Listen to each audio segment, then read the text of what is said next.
સવારના 11 વાગે બેંકના કાગળિયા પોતાના હાથમાં લઈને એક વૃદ્ધ વ્યક્તિ બેંકની અંદર આવ્યા.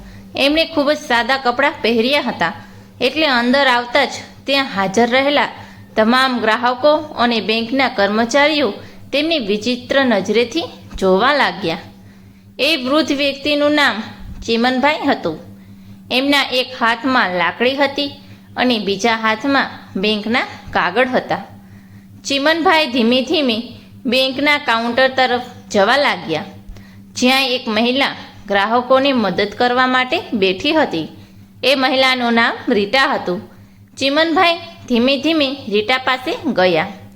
એ સમયે બેંકની અંદર હાજર રહેલા દરેક વ્યક્તિ ચીમનભાઈ તરફ જોઈ રહ્યા હતા. ચીમનભાઈએ રીટા પાસે જઈને ખૂબ જ નમ્રતાપૂર્વક કહ્યું, મેડમ, મારા એકાઉન્ટમાંથી થોડીક પ્રોબ્લેમ છે, એટલે તમે થોડીક તપાસ કરો ને.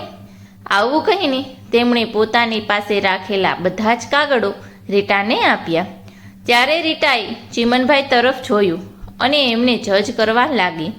એમણે ખૂબ જ સાદા કપડાં પહેર્યા હતા. તેઓ ગામડાના અને અભણ હોય એવા લાગી રહ્યા હતા. એટલે ચીમનભાઈને જોઈને રીટાને આશ્ચર્ય થયું. એટલે તેમના કાગળ જોયા વગર જ કહેવા લાગી કે દાદા, તમે ખોટી બેંકમાં આવ્યા લાગો છો, કેમ કે મને એવું નથી લાગતું કે આ બેંકમાં તમારું ખાતું હશે. એટલે ચીમનભાઈ બોલ્યા, દીકરી, તું એકવાર જોઈ લો, કદાચ મારું ખાતું આ બેંકમાં જ છે. ત્યારબાદ કાગળ હાથમાં લઈને રીટા બોલી કે દાદા, મારે ઘણું કામ છે, થોડો સમય લાગશે, એટલે તમારે થોડીક રાહ જોવી પડશે. એવું કહીને રીટા અને બેંકના અન્ય કર્મચારીઓ પોતાના કામમાં વ્યસ્ત થઈ ગયા અને ચીમનભાઈ ત્યાં ને ત્યાં ઊભા રહીને રાહ જોવા લાગ્યા. થોડી વાર પછી એમણે ફરી કહ્યું, દીકરી, તું તારા કામમાં વ્યસ્ત હોય અને હજી વધારે સમય લાગે એમ હોય તો મેનેજરને ફોન કર, મારે એમનું પણ થોડું કામ છે. એટલે રીટાએ બેંકના મેનેજરની કેબિનમાં ફોન કર્યો અને ફોન પર મેનેજરને એવું કહ્યું કે સર, એક વૃદ્ધ વ્યક્તિ તમને મળવા માંગે છે, તો હું એમની તમારી પાસે મોકલું કે નહીં? એટલે મેનેજરે પોતાની કેબિનમાંથી ચીમનભાઈ તરફ જોવા લાગ્યા અને પૂછ્યું કે એ વ્યક્તિ આપણી બેંકના ગ્રાહક છે કે કોઈ ટાઈમપાસ કરવા આવ્યા છે? એટલે રીટાએ જવાબ આપ્યો કે સર, મને તો કંઈ ખબર નથી, પરંતુ એ તમને મળવાની વાત કરી રહ્યા છે. એટલે મેનેજરે કહ્યું કે મારી પાસે આવા લોકોને મળવા માટે સમય નથી હોતો, એટલે તું એમને વેટિંગ એરિયામાં બેસવાનું કહી દે. થોડા સમય પછી તેઓ જાતે જ અહીંથી જતા રહેશે. ત્યારબાદ રીટાએ મેનેજરની વાત માની લીધી અને ચીમનભાઈને કહ્યું કે દાદા, તમે ત્યાં વેટિંગ એરિયામાં બેસો, થોડા સમય પછી મેનેજર સાહેબ ફ્રી થઈ જશે, ત્યારે તમે એમને મળી શકશો. એટલે ચીમનભાઈ ધીમે ધીમે વેટિંગ એરિયા તરફ આગળ વધ્યા અને ખૂણામાં રહેલી ખુરશી પર બેસી ગયા. બેંકની અંદર હાજર રહેલા બધા જ લોકો હજુ પણ ચીમનભાઈ તરફ જોઈ રહ્યા હતા, કેમ કે આ બેંકમાં શ્રીમંત અને સૂટ પહેરનાર લોકો જ આવતા હતા. આવી પરિસ્થિતિમાં સામાન્ય કપડામાં આવેલ ચીમનભાઈ બધાના આકર્ષણનું કેન્દ્ર બન્યા હતા. લોકો એમના વિશે અલગ અલગ પ્રકારની વાતો કરતા હતા. કેટલાક લોકો એમને ભિખારી સમજી રહ્યા હતા, તો કેટલાક લોકો એવું કહેતા કે શું આવા લોકોનું પણ આ બેંકમાં ખાતું હશે? વેટિંગ એરિયામાં બેસેલા ચીમનભાઈ પણ આ બધી વાતો સાંભળી રહ્યા હતા, પરંતુ એમણે કોઈ પણ વાત પર ધ્યાન દીધું નહીં અને તેઓ પોતાનો વારો આવી તેની રાહ જોવા લાગ્યા. ત્યારે જ બેંકનો એક કર્મચારી, જેનું નામ સાકેત હતું અને નાની એવી પોસ્ટ ઉપર કાર્યરત હતો, એ કંઈક કામથી બહાર આ ગયો હતો અને બહારથી બેંકમાં આવ્યો. એ જ્યારે અંદર આવ્યો તો તેણે જોયું કે બેંકમાં હાજર રહેલી દરેક વ્યક્તિનું ધ્યાન ચીમનભાઈ તરફ હતું અને તે લોકો તેમના વિશે ખરાબ વાત કરી રહ્યા હતા. એટલે એને ખૂબ જ દુઃખ થયું, કેમ કે બધા જ લોકો એમની ભિખારી કહીને સંબોધી રહ્યા હતા. પછી એ તરત જ ચીમનભાઈ પાસે આવ્યો અને આદરપૂર્વક કહ્યું કે દાદા, તમે અહીં કેમ આવ્યા છો? તમારે શું કામ છે? ત્યારે ચિમનભાઈએ શાંત સ્વરમાં જવાબ આપ્યો કે દીકરા, મારે મેનેજરને મળવું છે. મારે એમની સામે અમુક અગત્યની વાત કરવી છે. એટલે સાંકેત બોલ્યું, ઠીક છે દાદા, તમે થોડીવાર અહીંયા બેસીને રાહ જોવો. હું મેનેજર સાથે વાત કરીને હમણાં જ આવું છું.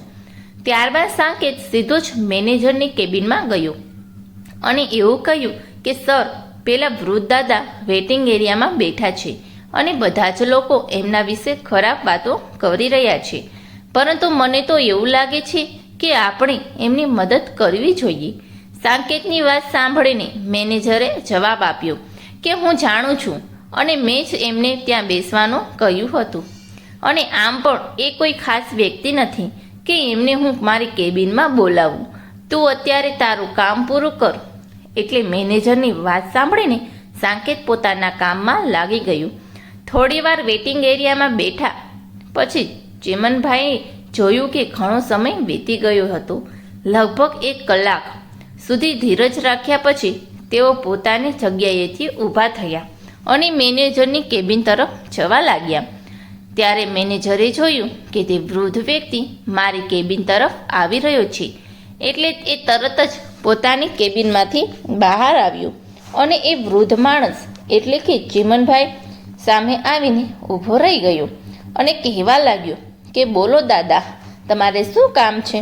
ત્યારે ચિમનભાઈએ ખૂબ જ નમ્રતાથી પોતાના બેંકના કાગળ બતાવ્યા અને એવું કહ્યું કે દીકરા, આ મારા ખાતાની વિગત છે. મારા ખાતામાંથી કોઈ પણ પ્રકારના વ્યવહાર નથી થઈ રહ્યા. એટલે મહેરબાની કરીને તમે મારું એકાઉન્ટની તપાસ કરો અને મને જણાવો કે મારા ખાતામાં શું સમસ્યા છે. એટલે મેનેજરે થોડીવાર વિચાર કર્યો અને પછી જવાબ આપ્યો કે દાદા, તમારા ખાતામાં પૈસા ન હોય તો જ આવું થાય. મને તો એવું લાગે છે કે તમે તમારા ખાતામાં પૈસા જ નથી રાખ્યા, એટલે જ તમારો વ્યવહાર બંધ થઈ ગયો હશે.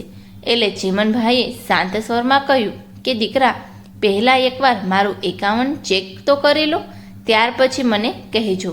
તમે એકાઉન્ટ જોયા વગર આવું કેવી રીતે કહી શકો છો? આવું સાંભળીને મેનેજર હસવા લાગ્યો અને બોલવા લાગ્યો કે દાદા, આ તો મારો વર્ષનો અનુભવ છે અને આમ પણ તમારા જેવા લોકોને જોઈને હું અંદાજ લગાવી શકું છું કે કોણ કેટલા પૈસા જમા કરાવી શકે છે. મને તો તમારા ખાતામાં કંઈ હોય એવું નથી લાગતું. એટલે તમે હવે અહીંથી નીકળી જાઓ, કારણ કે અમારા બધા જ કસ્ટમર તમને જોઈ રહ્યા છે અને બેંકનું વાતાવરણ બગડી રહ્યું છે. એટલે ચિમનભાઈએ કાગળ મેનેજરના ટેબલ પર મૂક્યા અને એવું કહ્યું કે ઠીક છે દીકરા, હું તો અત્યારે નીકળી જઈશ, પરંતુ આ કાગળમાં જે માહિતી લખી છે એ એકવાર જોઈ લેજો. આટલું કહીને ચિમનભાઈ ત્યાંથી ચાલતા થઈ ગયા અને દરવાજા પર પહોંચ્યા. ત્યારે એમણે પાછા ફરીને એવું કહ્યું કે મેનેજર સાહેબ, મારી સાથે આવું ખરાબ વર્તન કરવાનું પરિણામ તમારે ભોગવવું પડશે.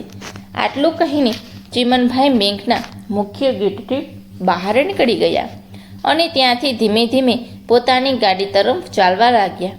તેમની આ વાત સાંભળીને મેનેજરને થોડીક બીક તો લાગી, પરંતુ પછી એણે એવું વિચાર્યું કે દાદા તો વૃદ્ધ છે એટલે આવું બોલ્યા હશે અને આ ઉંમરે તેઓ શું કરી શકવાના છે.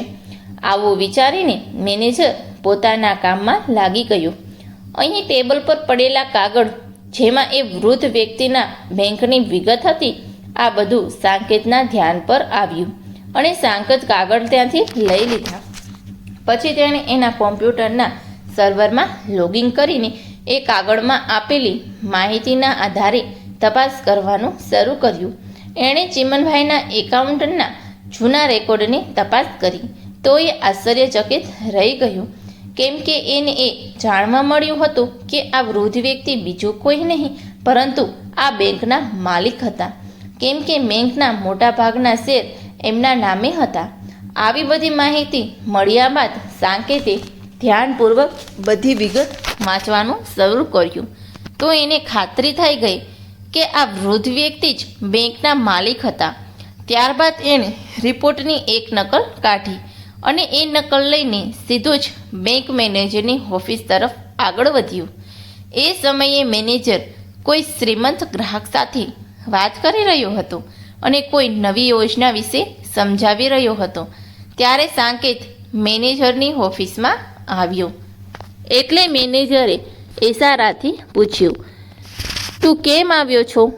એટલે સાકેતે ઈશારામાં કહ્યું કે આ રિપોર્ટ એ જ વૃદ્ધ વ્યક્તિનો છે જેને તમે હળધૂત કરીને અહીંથી કાઢી મૂક્યા હતા.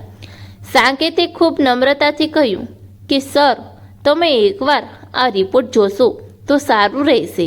ત્યારબાદ મેનેજરે રિપોર્ટ પર એક નજર નાખી અને વધારે ધ્યાન આપ્યા વગર સાકેતને પાછો આપી દીધો અને એવું કહ્યું કે સાકેત, મારી પાસે આવા લોકો માટે સમય નથી હોતો અને આ રિપોર્ટ વાંચ્યામાં મને કોઈ રસ પણ નથી.